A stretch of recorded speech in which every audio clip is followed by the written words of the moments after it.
I first noticed that I had a problem health-wise was back in about 2005. I was walking through the parking lot where I was employed at Hughes Aircraft, and it was a very exhausting walk. Every 2 cars I had to stop. I knew something was wrong, so I went to the doctor and I told them that this was a problem. And at the time, they would take different tests such as EKGs and blood tests and say, nothing's wrong. Well, I knew something was wrong because the exhaustion just wasn't a natural thing. So as I progressed, I got worse.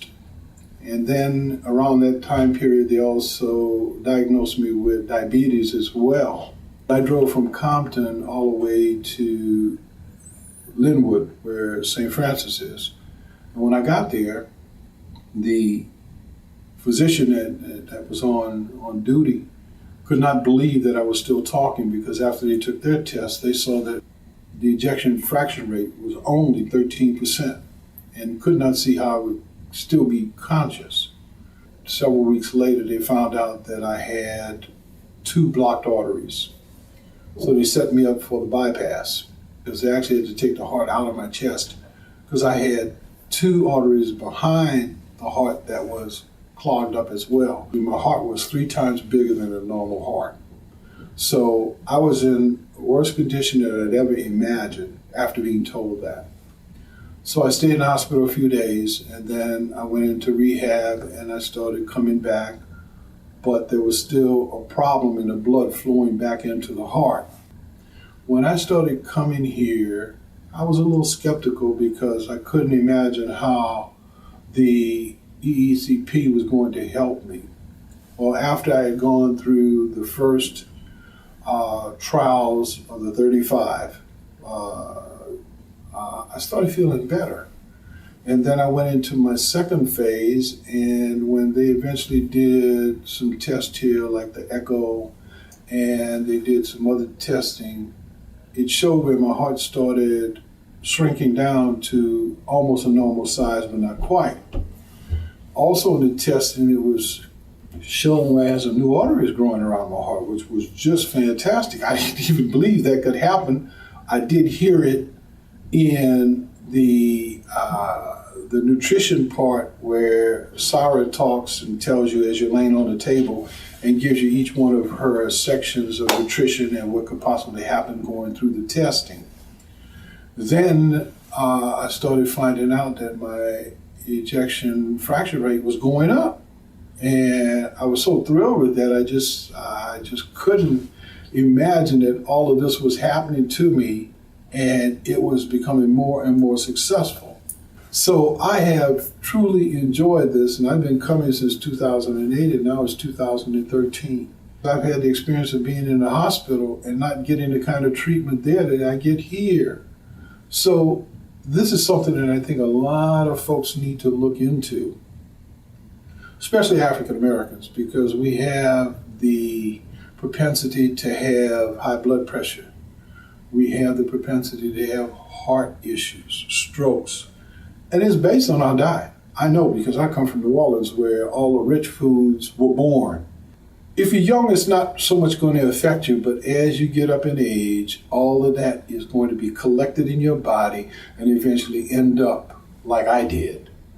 Not in all cases, but I have to speak specifically in my case, and I know that it was my diet that brought me to the point of where I am, because of the high fatty foods that I was eating and the grease that was involved in the cooking as well. All of that was bad for me, because now I ended up with a heart attack and had a four-way bypass based on my diet. So what I've learned here is very important to really look at what you're putting in your body. One of the things that has stood out to me coming to Global Cardiac Care Center are the individual techs that are assisting when they're setting you up for the wrap and putting the monitors on you. They've taken an extra step to talk to me specifically about the things that are wrong with me: blood pressure, cholesterol, diabetes, And they will discuss each one of those things with me to help me understand it, and then some examples of what I could do to improve it. That has always stood out in my mind. And I'm grateful for it because I'm getting educated that way, as well as Sara's tapes. But to have people to take that time and go through those different things, I mean, people like Niles, Dean, Josh, Scott, all of these folks have always given their all in terms of helping to understand what your illness is.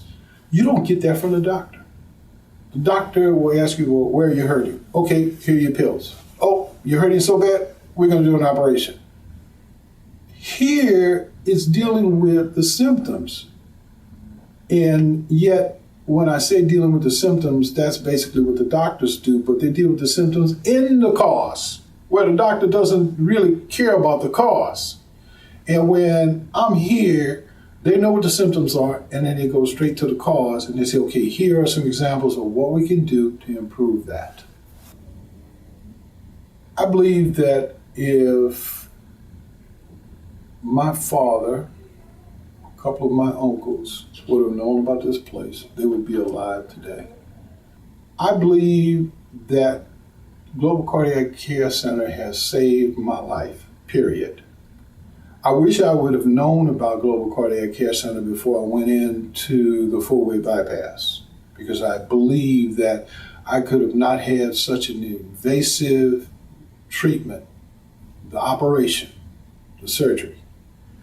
And I have seen other people around here, like Don, who's on one of your tapes, talked about the stents that he took in and it didn't work, and that they wanted him to have the bypass and he didn't have it, and he's still existing.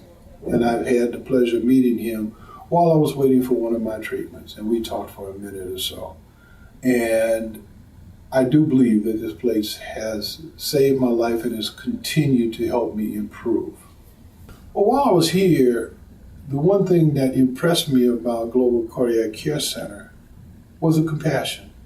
Compassion that each one of the techs have, the nurses, and even the folks that are working on the floor. You're greeted by each and every person, and it makes you feel good, because if you're coming here and you're not feeling well, you don't like to see pruned faces or folks that have an attitude. And we run into that enough at the banks and at the grocery stores. You don't need it at a place like this. And I didn't even experience that kind of stuff. It makes you feel like you're at home. It's a family atmosphere here, which is so good because it makes you want to come. And I think that that kind of environment permeates a wellness. The person can also make themselves well being in this kind of environment. And I can't say enough about this place, how it has helped a number of people. I've sat next to people who've told me how much they've improved. I've shared with them how much I've improved. And we all come to the same consensus that the compassion that is shown in this environment is very helpful and very meaningful to people who come here who are under various health strains that is just taking over their lives.